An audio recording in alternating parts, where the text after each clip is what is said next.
إن الحمد لله نحمده ونستعينه ونستغفره ونؤمن به ونتوكل عليه ونعوذ بالله من شرور أنفسنا ومن سيئات أعمالنا من يهده الله فلا مضل له ومن يضلل فلا هادي له أشهد أن لا إله إلا الله وحده لا شريك له وأشهد أن محمدا عبده ورسوله أرسله بالهدى ودين الحق ليظهره على الدين كله ولو كره المشركون اللهم صل على محمد وعلى آل محمد كما صليت على إبراهيم وعلى آل إبراهيم اللهم بارك على محمد وعلى آل محمد كما باركت على إبراهيم وعلى آل إبراهيم إنك حميد مجيد أما بعد فإن خير الحديث كتاب الله وخير الهدي هدي محمد صلى الله عليه وسلم وشر الأمور محدثاتها وكل محدثة بدعة وكل بدعة ضلالة وكل ضلالة في النار يا أيها الناس أوصيكم أولا بتقوى الله أعوذ بالله من الشيطان الرجيم بسم الله الرحمن الرحيم يا أيها الذين آمنوا اتقوا الله حق تقاته ولا تموتن إلا وأنتم مسلمون ബഹുമാന്യരായ വിശ്വാസിനികളെ, ജീവിതത്തിൻ്റെ മുഴുവൻ മേഖലകളിലും പ്രപഞ്ചരക്ഷിതാവായ അള്ളാഹുവിൻ്റെ കൽപ്പനകളും നിർദ്ദേശങ്ങളും കഴിവിൻ്റെ പരമാവധി കാത്തു സൂക്ഷിച്ച് തഖ്വയുള്ളവരായി ജീവിക്കണമെന്ന് ഓരോരുത്തരെയും ഉണർത്തുന്നു, വസിയ്യത്ത് ചെയ്യുന്നു. പ്രിയപ്പെട്ടവരെ, നമ്മുടെ ജീവിതത്തിൽ നമ്മുടെ മതപരമായ ബോധ്യത്തിൻ്റെയും ആവേശത്തിൻ്റെയും താല്പര്യത്തിൻ്റെയും ഭാഗമായി ഏതൊരു അമല് ചെയ്യുമ്പോഴും വളരെ അടിസ്ഥാനപരമായി നാം പ്രാധാന്യപൂർവം ഉറപ്പുവരുത്തേണ്ട ഒരു കാര്യം, ഞാൻ ഈ ചെയ്യുന്ന കാര്യം പ്രമാണബദ്ധമാണ്. വിശുദ്ധ ഖുർആനിൻ്റെയും സ്വഹീഹായ ഹദീസിൻ്റെയും കൃത്യമായ നിർദ്ദേശം പ്രവാചകൻ സല്ലല്ലാഹു അലൈഹി വസല്ലമയുടെ പ്രഥമ പ്രബോധിതരായി ചരിത്രത്തിൽ ജ്വലിച്ചു നിൽക്കുന്ന സ്വഹാബത്ത് ഉൾക്കൊണ്ട മാതൃകയെ പരിഗണിച്ചുകൊണ്ട് ആ പ്രമാണത്തിൻ്റെയും ആ ചരിത്രത്തിൻ്റെയും കൃത്യവും വ്യക്തവുമായ ഒരു പിൻബലം ആധാരമാക്കിക്കൊണ്ടാണ് ഞാൻ ഈ അമല് ചെയ്യുന്നത് എന്ന ഒരു ഉറപ്പ്. അത് വളരെ പ്രധാനപ്പെട്ട ഒരു കാര്യമാണ്. പലപ്പോഴും ഇന്ന് മുസ്ലിം സമൂഹത്തിൻ്റെ മതപരമായ അവസ്ഥാവിശേഷങ്ങൾ വിശകലനം ചെയ്താൽ ആചാരമെന്ന നിലക്ക് ഈ സമൂഹത്തിലുള്ള മഹാഭൂരിപക്ഷം നിർവഹിച്ചു കൊണ്ടിരിക്കുന്ന പല കാര്യങ്ങളിലും ഈ പറഞ്ഞ ഒരു ഉറപ്പില്ലാത്ത, ഈ ഒരു മാനദണ്ഡമില്ലാത്ത, അഥവാ വിശുദ്ധ ഖുർആനിൻ്റെയോ സ്വഹീഹായ ഹദീസിൻ്റെയോ പിൻബലമോ രേഖയോ ഇല്ലാത്തതും സ്വഹാബിമാർ അവരുടെ ജീവിതത്തിൽ പ്രവാചകരിൽ നിന്ന് അവർക്ക് പകർന്നു ലഭിച്ച മതപരമായ ആ പ്രവർത്തനങ്ങൾ എന്ന നിലയ്ക്ക് ചെയ്ത അവരുടെ ജീവിതങ്ങളിലെ ആചാരങ്ങളുടെ അനുഷ്ഠാനങ്ങളുടെ ഭാഗമായി നിർവഹിച്ച യാതൊരു തരത്തിലുമുള്ള രേഖയില്ലാത്ത രൂപത്തിലുള്ള പല പ്രവർത്തനങ്ങളും മതപരമായ ആചാരമായി ആളുകൾ ചെയ്തു പോരുന്ന ഒരു സമീപനമുണ്ട്. ഈ വിഷയങ്ങൾ ഇന്ന് നമുക്കിടയിൽ നിലകൊള്ളുന്ന മുസ്ലിം കൂട്ടായ്മകളുടെ, സംഘടനകളുടെ, പ്രത്യയശാസ്ത്രങ്ങളുടെ, ദർശനങ്ങളുടെ, മദ്ഹബുകളുടെ, ത്വരീഖത്തുകളുടെ, അവരുടെ നിലനിൽപ്പിൻ്റെ ആധാരമായിട്ടുള്ള കേവലമായ ഒരു ഐഡിയോളജിക്കൽ ഡിഫറൻസ്, അവർക്കിടയിൽ നിലകൊള്ളുന്ന ആദർശപരമായ കേവലമായ ചില അഭിപ്രായ വ്യത്യാസങ്ങൾ, വൈവിധ്യം എന്ന നിലക്ക് ഈ വിഷയങ്ങളെ നിസാര സ്വഭാവത്തിൽ നോക്കിക്കാണുന്നവരും ഈ ഉമ്മത്തിലുണ്ട്. എന്നാൽ എന്തുകൊണ്ടാണ് ഇത്തരം ഒരു അവസ്ഥാവിശേഷമുള്ളത് എന്ന് നാം പരിശോധിക്കണം.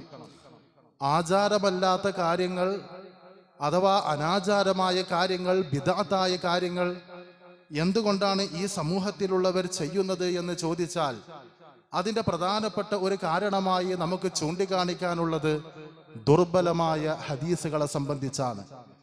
ഒരു മരണപ്പെട്ട ഒരു വീട്ടിൽ ഒരാൾ വിശുദ്ധ ഖുർആനിലെ സൂറത്ത് യാസീൻ ഓതുകയാണ്. അയാളോട് ചോദിക്കുന്നു, നീ എന്തിനാ ഇത് ഓതുന്നത്? അള്ളാഹുവിൻ്റെ റസൂൽ സല്ലല്ലാഹു അലൈഹി വസല്ലം ഇത് ചെയ്തിട്ടില്ലല്ലോ.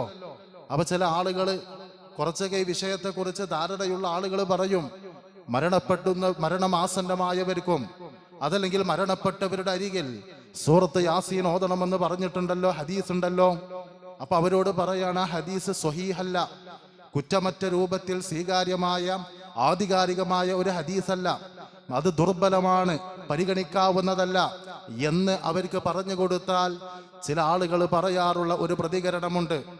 ഇനി അത് ദുർബലമാണെങ്കിലും ഹദീസ് ഉണ്ടല്ലോ, ആ ഹദീസ് വെച്ച് അമല് ചെയ്തവരുണ്ടല്ലോ, അത് പണ്ഡിതന്മാർ എഴുതിയിട്ടുണ്ടല്ലോ, അവരുടെ കിതാബുകളിൽ രേഖപ്പെടുത്തിയിട്ടുണ്ടല്ലോ.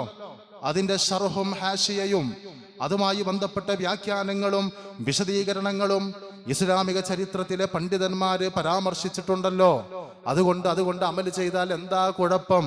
അത് ദുർബലമാണെങ്കിലും എന്തെങ്കിലുമൊക്കെ ഒന്ന് പറയാവുന്ന എന്തെങ്കിലുമൊക്കെ ഒരു രേഖയുണ്ടല്ലോ എന്ന നിലയ്ക്ക് ന്യായം പറയുന്ന ഒരു മനോഭാവം പലപ്പോഴും ആളുകൾക്കിടയിലുണ്ട്. എന്നാൽ ഈ ഒരു രീതി യാതൊരു തരത്തിലും പരിഗണിക്കാവുന്നതല്ല. മഹാനായ നബി സല്ലല്ലാഹു അലൈഹി വസല്ലം പറഞ്ഞത്, മൻ അഹ്ദസ ഫീ അംരിനാ ഹാദാ മാ ലൈസ മിൻഹു ഫഹുവ റദ്ദുൻ.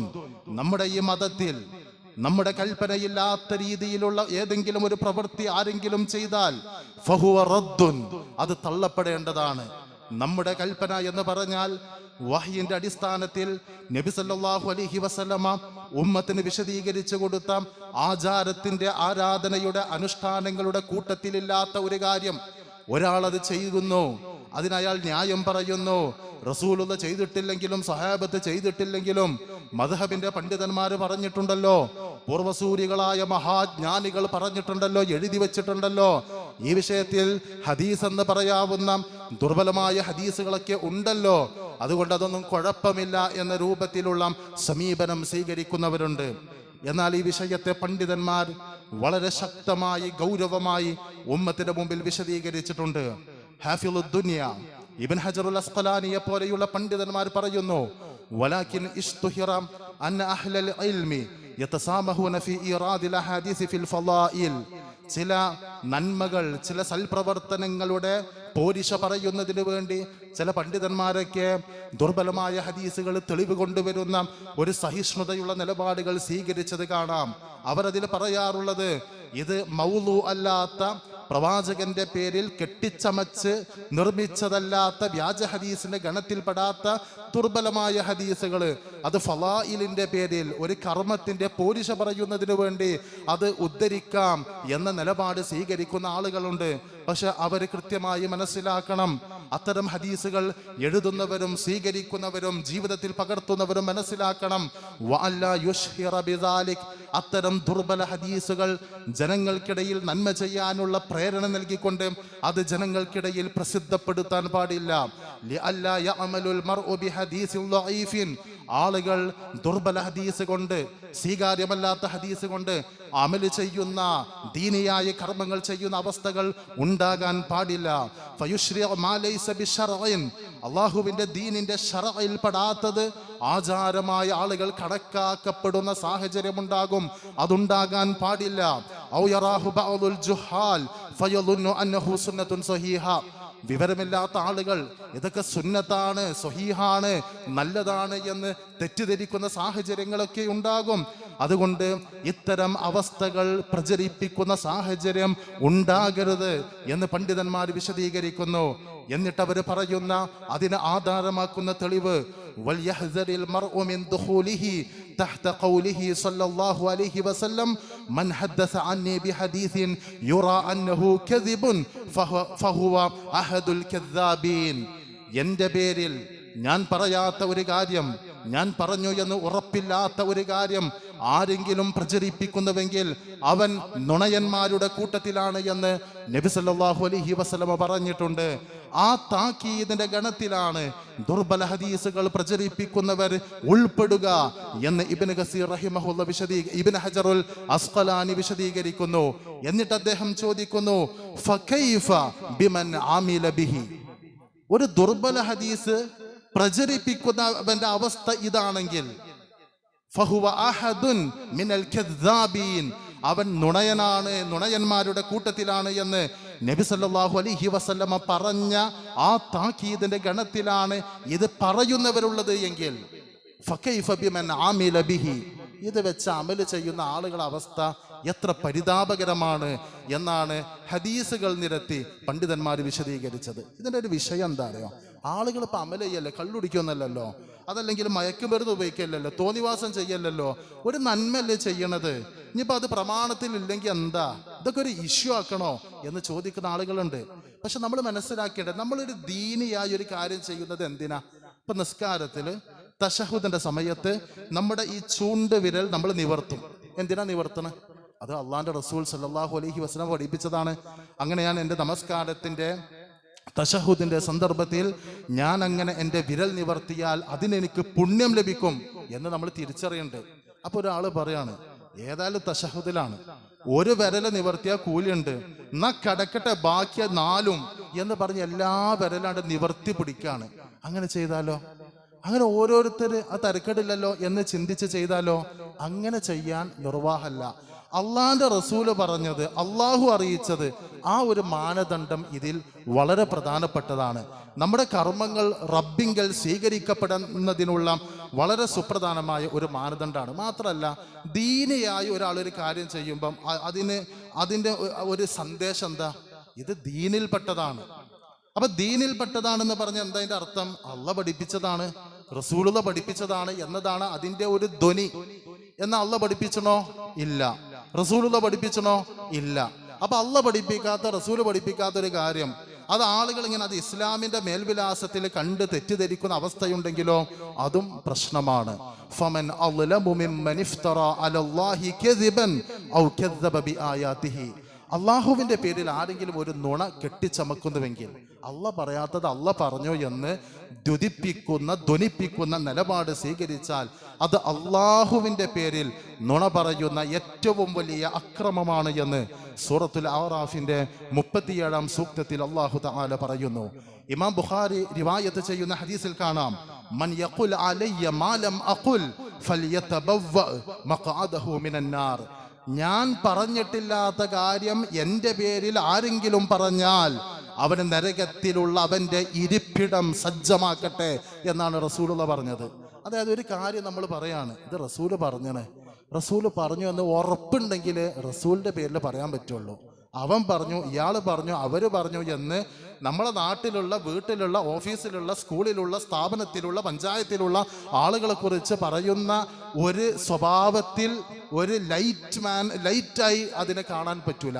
അള്ളാന്റെ റസൂലിന്റെ കാര്യമാകുമ്പം റസൂല് പറയാത്തത് റസൂല് പറഞ്ഞു എന്ന് പറഞ്ഞാൽ അതിനൊരു ആധികാരികത ഉണ്ട്. ഇപ്പൊ ഞാൻ ഈ മെമ്പറിൽ വെച്ച് പറയാണ് അള്ളാന്റെ റസൂൽ ഇങ്ങനെ പറഞ്ഞെന്ന് പറയുമ്പോൾ ഏകദേശം ആളുകളൊക്കെ അത് റസൂല് പറഞ്ഞിട്ടുണ്ടാവും. അല്ലാതെ ഇപ്പൊ മൂപ്പര് വെള്ളിയാഴ്ച മെമ്പറിന് കയറി നുണ പറയോ എന്ന് ആളുകൾ ചിന്തിക്കും. അപ്പോ ഇത് ആളുകൾ തെറ്റിദ്ധരിക്കാൻ സാധ്യതയുള്ള, റസൂല് പറഞ്ഞെന്നൊരാൾ പറഞ്ഞ ആളുകൾ അത് മുഖവിലക്ക് എടുക്കും. അതുകൊണ്ട് തന്നെ റസൂല് പറയാത്തത് റസൂലിനെ കുറിച്ച് റസൂൽ അങ്ങനെ പറഞ്ഞണേ എന്ന് പറഞ്ഞാൽ അവർ നരകത്തിലെ ഇരിപ്പിടം ഉറപ്പിച്ച് കൊള്ളട്ടെ എന്നാണ് പ്രവാചകൻ സല്ലല്ലാഹു അലൈഹി വസല്ലം പഠിപ്പിച്ചത്. അപ്പൊ ഇത് എന്തിനാ സൂചിപ്പിക്കണമെന്ന് ചോദിച്ചാൽ, ദീന് എന്ന് പറഞ്ഞത് കിതാബിന്റെയും സ്വഹീഹായ സുന്നത്തിന്റെയും അടിത്തറയുള്ളതും സ്വഹാബത്ത് അവരുടെ ജീവിതത്തിൽ അനുഷ്ഠിച്ച് ആചരിച്ച ആ ഒരു പാരമ്പര്യമുള്ള പൈതൃകമുള്ള സ്വഭാവത്തിലുള്ളതാണ് ദീൻ എന്ന് പറയുന്നത്. അതുകൊണ്ട് തന്നെ ഖുർആനിന്റെ പിൻബലമില്ലാത്തത്, സ്വഹീഹായ ഹദീസിന്റെ പിൻബലമില്ലാത്തത്, സ്വഹാബത്ത് ചെയ്തിട്ടില്ലാത്തത്, അത് ആചാരം എന്ന നിലക്ക് ചെയ്യുന്നത്, ദീനിലില്ലാത്തത് ദീനിലേക്ക് കൂട്ടിച്ചേർക്കുന്ന, മതത്തിന്റെ ഡിഫോൾട്ടായ അവസ്ഥ അതിനെ ആൾട്ടർ ചെയ്യുന്ന, കൂട്ടിമാട്ടുന്ന വളരെ ഗുരുതരമായ ഒരു നിലപാടാണ്. നമ്മൾ കടന്നു പോകുന്നത് ഷഅബാൻ എന്ന മാസത്തിലാണ്. ഷഅബാൻ എന്ന് പറഞ്ഞാൽ റജബിന്റെയും റമളാനിന്റെയും ഇടയ്ക്കുള്ള മാസമാണ്. റജബ് പവിത്രമായ 4 മാസങ്ങളിൽപ്പെട്ടതാണ്. റമളാൻ എന്ന് പറയുന്നത് അള്ളാഹുവിന്റെ അനുഗ്രഹങ്ങൾ പെയ്തിറങ്ങുന്ന ഒരു മാസമാണ്. ഒരു പവിത്രമായ മാസത്തിന്റെയും ഒരു അനുഗ്രഹം പെയ്തിറങ്ങുന്ന മാസത്തിന്റെയും ഇടക്കുള്ള ഷഅബാൻ എന്ന മാസം, ആ മാസവുമായി ബന്ധപ്പെട്ട് പലപ്പോഴും ഇന്ന് നമ്മുടെ നാട്ടിൽ വ്യാപകമായി പ്രചരിക്കപ്പെടുന്ന ഒരുപാട് കാര്യങ്ങളുണ്ട്. പ്രത്യേകിച്ച് ആ ശഅബാൻ 15 ബറാഅത്ത് രാവ് എന്ന നിലയ്ക്ക് അത് വലിയ ഒരു രീതിയിൽ പ്രൊജക്റ്റ് ചെയ്യപ്പെടുന്ന ഒരു സാഹചര്യമുണ്ട്. അതുമായി ബന്ധപ്പെട്ട് ഒരുപാട് അനാചാരങ്ങൾ ഇന്ന് സമൂഹത്തിൽ നിലകൊള്ളുന്നുണ്ട്. ഇതൊക്കെ പറയുമ്പോൾ ആളുകൾ പറയും അതൊക്കെ പണ്ഡിതന്മാര്, ഉസ്താദുമാര്, നേതാക്കന്മാര്, സംഘടനകളൊക്കെ ചെയ്യുമ്പോൾ അത് ഇല്ലാത്തത് ചെയ്യോ എന്ന്. അവർ ഓർക്കേണ്ട ഒരു ഹദീസ് ഇമാം തുർമിദി റിവായത്ത് ചെയ്യുന്നു. നബി സല്ലല്ലാഹു അലൈഹി വസല്ലം പറഞ്ഞു, ഇന്നമാ അഖാഫു അലാ ഉമ്മത്തി അൽ അഇമ്മത്തൽ മുളില്ലീൻ. ജനങ്ങളെ വഴിതെറ്റിക്കുന്ന ഖുർആനിന്റെ സ്വഹീഹായ ഹദീസിന്റെ ആശയ അടിത്തറയുള്ള സുവ്യക്തമായ മാർഗത്തിൽ നിന്ന് ഊഹങ്ങളുടെ, സങ്കല്പങ്ങളുടെ, ദുർബല ഹദീസുകളുടെ പിന്തുണയിൽ പാരമ്പര്യത്തിന്റെ പോരിശ പറഞ്ഞ് യാതൊരു ഉറപ്പുമില്ലാത്ത മാർഗത്തിലേക്ക് ജനങ്ങളെ കൊണ്ടുപോകുന്ന നേതാക്കന്മാർ, പണ്ഡിതന്മാർ, മുന്നിൽ നിൽക്കുന്ന ആളുകൾ, അവരുടെ കാര്യം, അവർ ഈ സമൂഹത്തിൽ ഉണ്ടാക്കുന്ന ഇമ്പാക്റ്റ്, ഇൻഫ്ലുവൻസസ്, ദുസ്വാധീനം, അതിനെക്കുറിച്ച് ഞാൻ ഭയപ്പെടുന്നു എന്ന് പ്രവാചകൻ സല്ലല്ലാഹു അലൈഹി വസല്ലം പഠിപ്പിച്ചിട്ടുണ്ട്. അപ്പോൾ നമ്മുടെ നാട്ടിൽ, നമ്മുടെ സമൂഹത്തിൽ, നമ്മുടെ കാലഘട്ടത്തിൽ പ്രവാചകൻ സല്ലല്ലാഹു അലൈഹി വസല്ലം പറഞ്ഞ ഈ നിലപാടുകളും ഈ പരാമർശങ്ങളും ഗൗരവമായി നമ്മൾ ചിന്തിക്കണം. അപ്പം ഈ ശഅബാൻ 15 ബറാഅത്ത് എന്നൊക്കെ പറഞ്ഞ് ഇതുമായി ബന്ധപ്പെട്ട ഒരു 7-8 കാര്യങ്ങൾ ഇൻഷാ അല്ലാഹ് ഞാൻ നിങ്ങളുടെ ശ്രദ്ധയിൽപ്പെടുത്താണ്. ഒന്ന് നമുക്കറിയാം, ഇപ്പം റമളാനിന് തൊട്ട് മുമ്പുള്ള ശഅബാൻ മാസത്തിന്റെ ശഅബാൻ 15 അത് ഏതാ ദിവസം ചോദിച്ചാൽ ആളുകൾ പറയും ബറാഅത്ത് രാവ്. എന്താണ് ഈ ബറാഅത്ത് രാവ്? പുണ്യങ്ങൾ പെയ്തിറങ്ങുന്ന രാവാണ് എന്നൊക്കെ പറഞ്ഞ് പോരിശയായ രാവാണെന്നൊക്കെ പറയും. എന്നാൽ വിശുദ്ധ ഖുർആനിലോ സ്വഹീഹായ ഹദീസിലോ ഇങ്ങനെ ഒരു ബറാഅത്ത് രാവ് എന്ന് പറഞ്ഞുകൊണ്ടുള്ള ഒരു രാവിനെ പരിചയപ്പെടുത്തിയോ? യൗമുൽ ജുമായെ കുറിച്ച് വിശുദ്ധ ഖുർആനിൽ പരാമർശമുണ്ട്, സൂറത്തുൽ ജുമായില്. ലൈലത്തുൽ ഖദറിനെ കുറിച്ച് വിശുദ്ധ ഖുർആനിൽ പരാമർശമുണ്ട്. എന്നാൽ ശഅബാൻ 15 സൂചിപ്പിക്കുന്ന ബറാഅത്ത് എന്ന പേരിൽ വിശുദ്ധ ഖുർആനിലോ സ്വഹീഹായ ഹദീസിലോ യാതൊരു പരാമർശവുമില്ല. ചില ആളുകൾ സൂറത്ത് ദുഖാൻ 44-ാം അധ്യായത്തിന്റെ 3-ാമത്തെ സൂക്തത്തെ തെറ്റിദ്ധരിപ്പിക്കാറുണ്ട്. ഇന്ന അൻസൽനാഹു ഫീ ലൈലത്തിൻ മുബാറക എന്ന ആയത്തിനെ തെറ്റിദ്ധരിപ്പിച്ച് ആ ആയത്ത്, അതിൽ പരാമർശിക്കപ്പെട്ട കാര്യം അത് ബറാഅത്ത് രാവാണ് എന്ന് വിശദീകരിക്കുന്ന ഒരു ശ്രമം നടത്താറുണ്ട്. എന്നാൽ ഇബ്നു കസീർ റഹിമഹുള്ളയെ പോലുള്ളവർ പറഞ്ഞത് ഫഖദ് അബ്അദൻ നുജ്അ, യാഥാർത്ഥ്യത്തോട് ഏറ്റവും വിദൂരമായ, സാധാരണക്കാരന് ദീനിനെ കുറിച്ച് പ്രാഥമിക ബോധമുള്ള ഒരാൾക്ക് ഉൾക്കൊള്ളാൻ സാധിക്കാത്ത വീക്ഷണമാണ് അത്. കാരണം എന്താ? ലൈലത്തുൽ മുബാറക, ആ ലൈലത്തുൽ മുബാറകയിലാണ് ഖുർആൻ ഇറങ്ങിയത് എന്ന് പറഞ്ഞാൽ അതിന്റെ വിവക്ഷ വിശുദ്ധ ഖുർആൻ അവതരിക്കപ്പെട്ട ലൈലത്തുൽ ഖദറിനെ കുറിച്ചാണ്. അത് പരിശുദ്ധ റമളാനിലാണ്. അപ്പൊ റമളാനുമായി ബന്ധപ്പെട്ട് കിതാബുകളിൽ നസ്സായി ഗണ്യതമായി വന്നൊരു വിഷയം അത് ബറാഅത്ത് രാവിലേക്ക് ചേർക്കപ്പെടുന്ന ഒരു സാഹചര്യം നമ്മുടെ നാട്ടിൽ ഓൺലൈനിലും ഓഫ്ലൈനിലുമുള്ള പ്രസിദ്ധീകരണങ്ങളിലും അതേപോലെ സാമൂഹ്യ മാധ്യമങ്ങളിൽ പ്രചരിപ്പിക്കുന്ന ഇസ്ലാമിക കണ്ടന്റുകൾ ഉൾക്കൊള്ളുന്ന റീലുകളിലും അതേപോലെയുള്ള ഓഡിയോ വീഡിയോ ബൈറ്റുകളിലെല്ലാം നമ്മൾ ഇന്ന് കണ്ടുകൊണ്ടിരിക്കുന്ന വ്യാഖ്യാനങ്ങളാണ്. ഇത് ഖുർആന്റെ പിൻബലുണ്ട് എന്ന് തെളിയിക്കാൻ വേണ്ടി ഖുർആനിന്റെ കൃത്യമായ നിലപാടുകൾക്ക് വിരുദ്ധമായ വീക്ഷണം പറയുന്ന ഒരു സാഹചര്യമുണ്ട്. അത് തെറ്റാണ്. രണ്ടാമത്തെ ഒരു കാര്യം, ശഅബാൻ 15 ഒരു പ്രത്യേക നോമ്പ് നോൽക്കുന്ന ഒരു സാഹചര്യം, ബറാഅത്ത് നോമ്പ്. അന്നൊരു കല്യാണോ മറ്റെന്തെങ്കിലും ഫംഗ്ഷനൊക്കെ നടത്തുന്നുണ്ടെങ്കിൽ നിങ്ങൾ എന്ത് പരിപാടിയാണ് ചെയ്ത്? ഇന്ന് ബറാഅത്തല്ലേ, ഒരു ഫംഗ്ഷനൊക്കെ നടത്തുമ്പോൾ ദിവസം കാലൊക്കെ നോക്കണ്ടേ എന്ന ആളുകൾ വല്ലാതെ രോഷം കൊള്ളാറുണ്ട്. എന്നാൽ ഇങ്ങനെ ശഅബാൻ 15 ഒരു പ്രത്യേകമായ നോമ്പ്, ആ വിഷയത്തിൽ സ്വഹീഹായ ഹദീസുകളില്ല. ഇബ്നു ഹജറുൽ ഹൈതമി റഹിമഹുള്ള പറയുന്നത് വഅമ്മാ സൗമു യൗമഹാ ഫഹുവ സുന്നത്തുൻ മിൻ ഹൈസു കൗനുഹു മിൻ ജുംലത്തിൽ അയ്യാമിൽ ബീളി.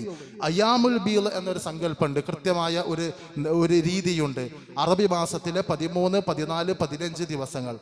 ആ 3 ദിവസങ്ങളിലെ 3-ാമത്തെ ദിവസം എന്ന നിലയ്ക്ക് ഒരാൾക്ക് ശഅബാൻ 15 നോൽക്കാം എന്നതല്ലാതെ ശഅബാൻ 15 ഒരു സ്പെസിഫിക് ആയ പ്രത്യേകമായ ഒരു അടിസ്ഥാനമുണ്ട് എന്ന് ഒരാൾ വാദിക്കുന്നുവെങ്കിൽ അതിന് യാതൊരു പിൻബലവുമില്ല.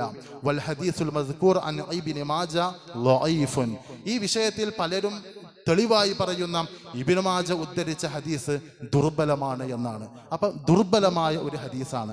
എന്നാൽ അതിൻ്റെ കൂടെ ഓർക്കേണ്ടത് ഷാബാൻ മാസത്തിൽ അള്ളാന്റെ റസൂൽ സല്ലല്ലാഹു അലൈഹി വസല്ലം ധാരാളമായി നോമ്പനുഷ്ഠിച്ചിരുന്നു. അത് ഷാബാൻ 15 എന്ന നിലയ്ക്ക് സ്പെസിഫിക് ആയിട്ടല്ല, മൊത്തത്തിൽ ആ മാസത്തിൽ ധാരാളമായി റസൂലുള്ളാഹി സല്ലല്ലാഹു അലൈഹി വസല്ലം സുന്നത്ത് നോമ്പുകൾ അനുഷ്ഠിച്ചിരുന്നു.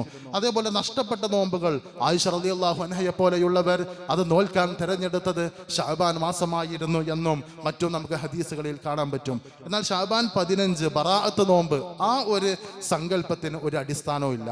മൂന്നാമത്തെ കാര്യം, ഷാബാൻ 15 രാവിലുള്ള നമസ്കാരം, അത് പകലാവാം, അത് തലേ ദിവസത്തെ മഗ്രിബിനും ഇശാക്കും ഇടക്കൊക്കെയുള്ള ചില നമസ്കാരങ്ങൾ, ആ നമസ്കാരങ്ങളെ കുറിച്ച് അതൊക്കെ ദുർബലമാണ്.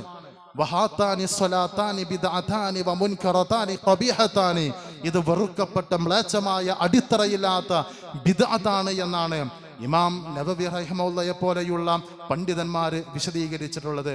അപ്പൊ ആ കിതാബിലുണ്ട്, ഈ കിതാബിലുണ്ട്, ആ പണ്ഡിതൻ പറഞ്ഞിട്ടുണ്ട് എന്ന് ആരെങ്കിലും പറഞ്ഞാൽ വലാ യുഗ്തർ, ആ വാചക കസർത്തിൽ നിങ്ങൾ വഞ്ചിതരാകരുത്. ഫഇന്നഹു ഖാലത ഫീ ദാലിക്, അത്തരം ഗ്രന്ഥങ്ങൾ എഴുതിയവർ, രചന നടത്തിയവർ, ബറാഅത്തുമായി ബന്ധപ്പെട്ട ഒരു പ്രത്യേകമായ അമലും ഇബാദത്തും പഠിപ്പിച്ചവർ, അവർക്ക് ആ വിഷയത്തിൽ അബദ്ധം പിണഞ്ഞിട്ടുണ്ട് എന്നാണ് ഇമാം നവവി റഹിമഹുള്ള വിശദീകരിച്ചത്. അപ്പൊ അതിന്റെ ഭാഗമായിട്ട് ഒരു സ്പെസിഫിക് നമസ്കാരം ഇല്ല. നാലാമത്തേത്, ഷഅബാനിന്റെ 15 രാവിൽ 1000 തവണ സൂറത്തുൽ ഇഖ്ലാസ് പാരായണം ചെയ്യുക. ചിലർ പറയും ഖുർആന്റെ 1/3 എന്താ ഓതിയ കൂലി കിട്ടൂലേ, ഒരു ഹർഫ് ഓതിയാല് 10 പ്രതിഫലല്ലേ, വെറുതെ ഇരിക്കുമ്പോൾ ഒരാൾ ഓതി അതും തെറ്റാണോ എന്ന് ചോദിക്കും.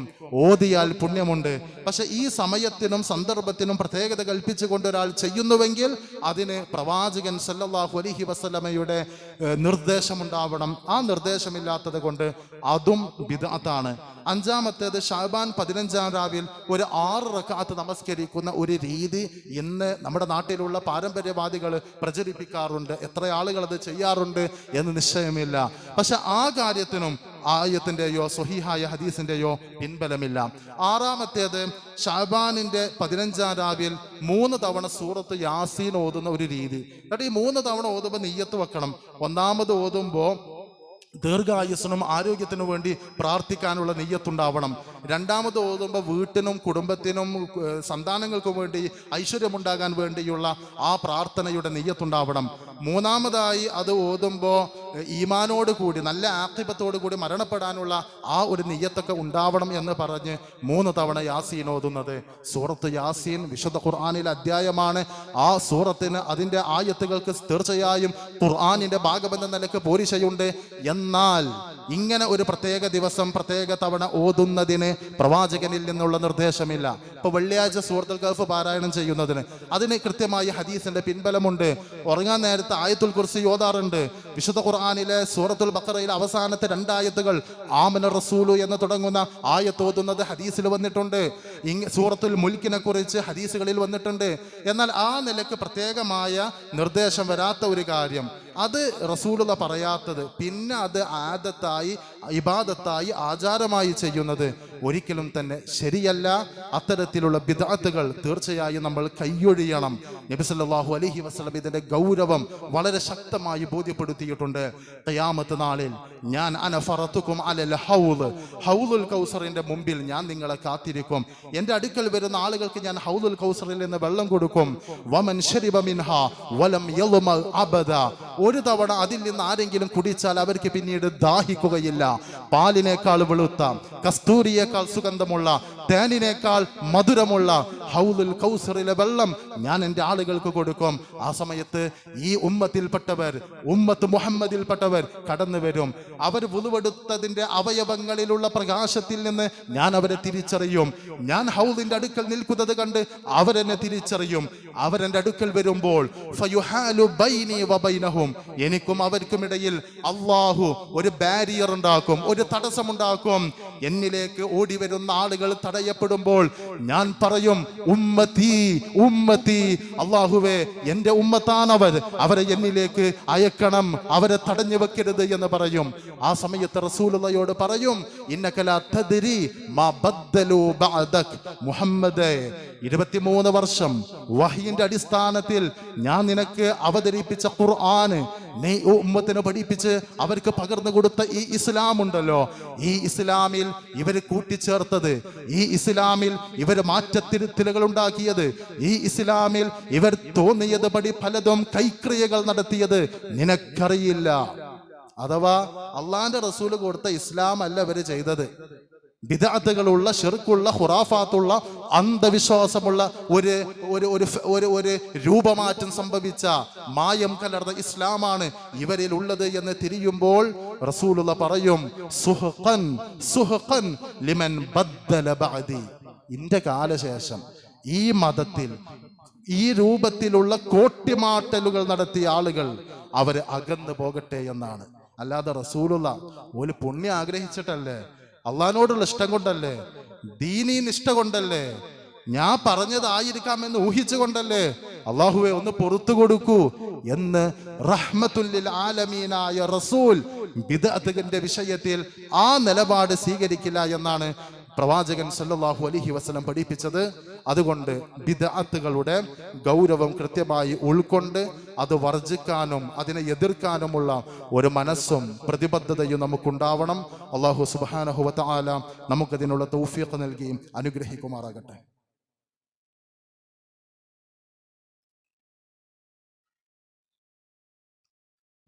അൽഹംദുലില്ലാ വസ്സലാത്തു വസ്സലാമു അലാ റസൂലില്ലാ വഅലാ ആലിഹി വസഹ്ബിഹി അജ്മഈൻ. അമ്മാ ബഅദ്.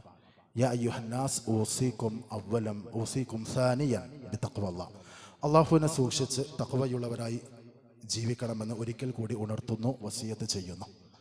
വെള്ളിയാഴ്ച ദിവസം പകൽ സമയം ജുമഅക്ക് നേരത്തെ എത്തുക എന്നതും ഖുതുബ ശ്രദ്ധിച്ച് കേൾക്കുക എന്നതും വളരെ പ്രധാനപ്പെട്ട നമ്മുടെ ഒരു മതപരമായ ഒരു ബാധ്യതയാണ്. പലപ്പോഴും ആളുകളൊക്കെ പള്ളിക്ക് വരുന്നുണ്ട്, പക്ഷേ ബാങ്ക് കൊടുക്കുന്നതിന് മുമ്പ് എത്തുന്നില്ല. ഇത് ഒരു പ്രശ്നമാണ്. ഞാൻ പള്ളിക്ക് എത്തണ്ടല്ലോ, നിസ്കാരത്തിന് എത്തിയല്ലോ, ഒന്നാം റക്അത്ത് റുക്കൂക്ക് എത്തുന്നതിന് മുമ്പ് ഞാൻ ഓടി എത്തിയല്ലോ എന്ന് പറഞ്ഞിട്ട് കാര്യമല്ല. ഈ പള്ളിയുടെ കവാടങ്ങളിൽ മലക്കുകൾ ഉണ്ടാകും. റസൂലുള്ളാഹിന്റെ വാചകമാണ്.